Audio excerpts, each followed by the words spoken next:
Joining us now to discuss this incident is Rabbi Yaakov Menken, Executive Vice President, Coalition for Jewish Values. He's also advisory board member of the U.S. Religious Liberty Commission. So first of all, Rabbi, we're wishing you a very happy new year on the Jewish calendar, and thank you for joining us today. To start off, I'd like to ask you, can you describe for us what it's been like for you and your loved ones, to hear about this terrorist attack? First of all, thank you so much for having me and for this opportunity. It has to be clear that this individual, whose name is Jihad and who conducted Jihad, this was an attack on every individual Jew. We came back from the Yom Kippur holiday, during which we were none the wiser. In fact, on Sky News, over in England, they featured people in the same community in Manchester who had no idea what had happened until they were told by newscasters what had transpired. I mean, it's just a shocking surprise that it's really, honestly, sadly, it is no surprise.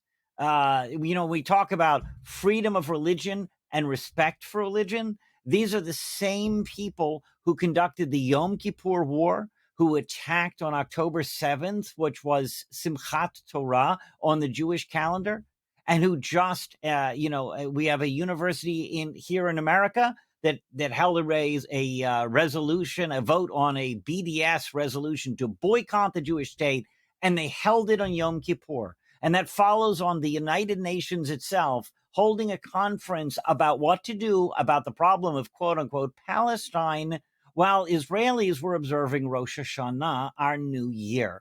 It's absolutely a disgrace. And let's be straight. That headline you just showed, Israel blames Starmer after the rampage, absolutely true. He lent his voice to the anti-Semitic incitement that makes this sort of behavior acceptable in Great Britain. Given everything that has happened and the fact that we even have to talk about this, do you believe that, unfortunately, we have reached a point where synagogues need increased security for important days like this? I think, sadly, we are way past that point.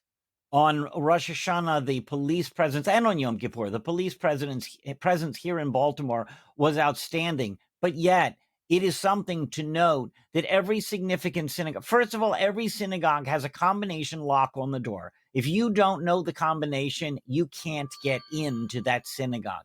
And you also have a situation where people around the world find themselves visiting a congregation that is, like you're seeing here, armed guards, armed security, fencing as if it were a military compound. My daughters all graduated from a place filled out like a military compound, complete with a guy holding a submachine gun at the entrance. So this incident that happened in the UK, reports by the Community Security Trust that a record number of about 2,000 anti-Semitic incidents took place in the UK in the first half of 2024, and over half of those included references to the war in Gaza or the October 7th attack on Israel. So on this specifically, why is what's happening in the Middle East causing this effect in the UK? And let me be straight. This is about anti-Semitism. It's about anti-Semitism. It's how it exists. I understand, NTD. I know you are personally of Chinese descent. Nobody would consider blaming all Chinese, much less Chinese who have escaped that regime, for what is going on in China or what is being done to Uyghur Muslims in East Turkestan. But yet, when it comes to Jews, what the Israeli government is doing, something over which I, for example, have no control, is used to excuse anti-Semitic terrorism against myself and my family. That's how anti-Semitism works, and that's how disgraceful and racist it truly is. And this is the phenomenon to which Starmer not only did he not condemn it, but he lent his voice, recognizing Palestine, recognizing the claim that these parts of the Jewish homeland rightly should belong to marauding Arabs.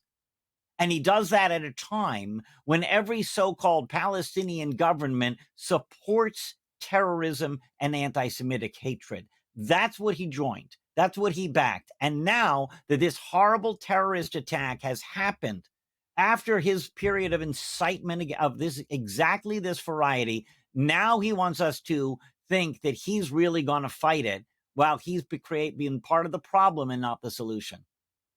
It's unfortunate that we have reached this point, as you've described, for our society. I mean, how are members of the public and Jewish communities dealing with this rise? What is the feeling among the Jewish people right now? Frankly, people have been entirely too quiet.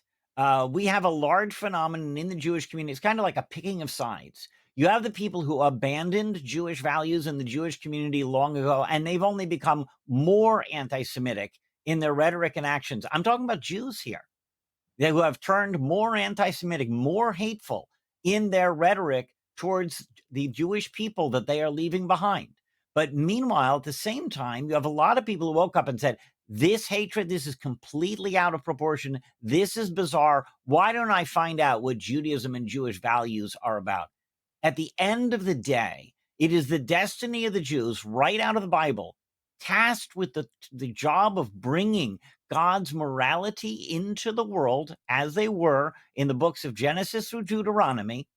Now you have people hating them. It is is the destiny of the Jews to be hated by the barbarian dregs of society. And that is what we are seeing happen right now, including in Europe, where there are just a legacy of rivers of Jewish blood.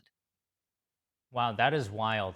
I mean, we have to prevent this from happening again in the future. I mean, this alleged shooter of the attack in Manchester, he was a British citizen born in Syria. He was also reportedly on bail for a serious crime at the time of the attack. Can you talk to us maybe about the importance of immigration policy on the safety of Jewish communities? Well, certainly. I mean, there was a time in the past where Jews trying to escape genocide were not admitted to the United States, were not admitted to other countries, certainly were locked out of the British controlled Palestine.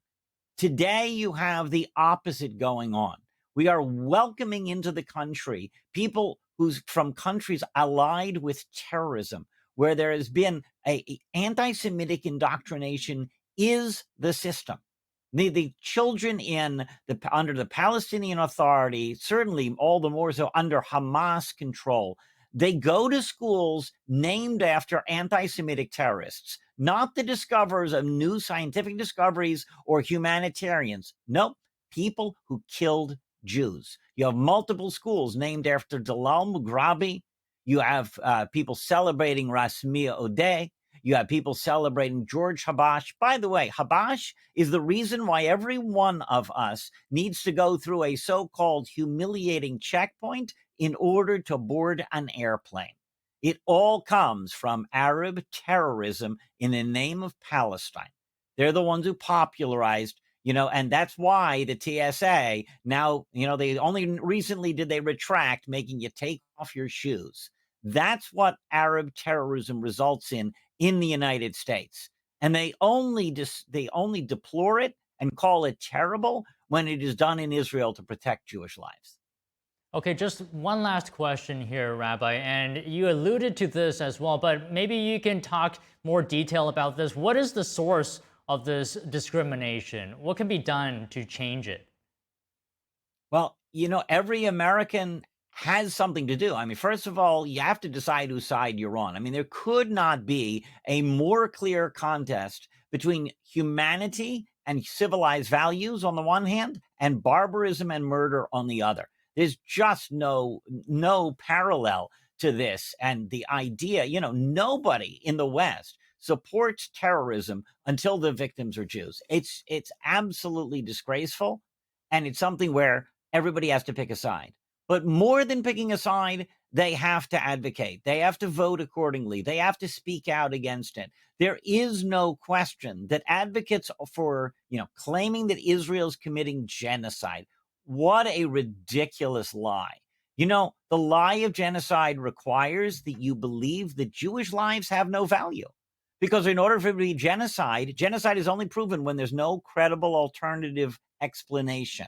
According to the folks calling Israel's actions genocidal, they are claiming that the rescuing hostages is so obviously not worthwhile that couldn't be what Israel's up to. It has to be that they're up to genocide instead, which they do to cover for Hamas. It's time for us to stand against that. If you have a person on your side of the aisle, and I will criticize Marjorie Taylor Greene as quickly as I criticize Ilhan Omar and Rashida Tlaib and the rest of that squad in this context, all of these people, you have to vote them out. We have to push back against it. There has to be that America has reached a deciding point where we're not going to accept this. Because here's the thing, Judaism, the Bible provides Jews a guarantee from the divine himself of survival. There is no divine guarantee of America's survival. That's up to us. Well, for what it's worth, Rabbi, NTD strongly stands with the Jewish community, and we thank you today for coming on the show, Rabbi, and to talk to us about this. We have recognized that in the past, and we appreciate your support greatly as we support the common humanitarian goals on both sides. Okay, thank you very much.